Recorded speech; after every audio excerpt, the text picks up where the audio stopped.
سلمہ بن اکوع رضی اللہ تعالیٰ عنہ بیان کرتے ہیں، ہم نبی کریم صلی اللہ علیہ وآلہ وسلم کے پاس بیٹھے ہوئے تھے کہ ایک جنازہ لایا گیا۔ صحابہ نے عرض کیا، اس کی نماز جنازہ پڑھائیں۔ آپ صلی اللہ علیہ وآلہ وسلم نے فرمایا، کیا اس پر کوئی قرض ہے؟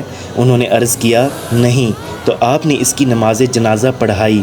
پھر آپ کے پاس ایک اور جنازہ لایا گیا تو آپ صلی اللہ علیہ وآلہ وسلم نے فرمایا، کیا اس پر کوئی قرض ہے؟ عرض کیا گیا، جی ہاں۔ آپ صلی اللہ علیہ وآلہ وسلم نے فرمایا، کیا اس نے کوئی چیز ترکہ چھوڑی ہے؟ انہوں نے عرض کیا، 3 دینار۔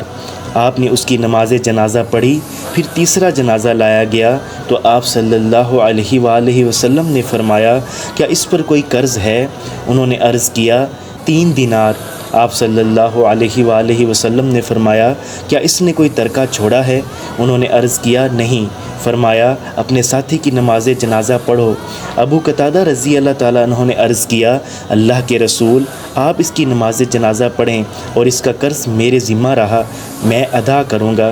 تب آپ صلی اللہ علیہ وآلہ وسلم نے اس کی نماز جنازہ پڑھائی۔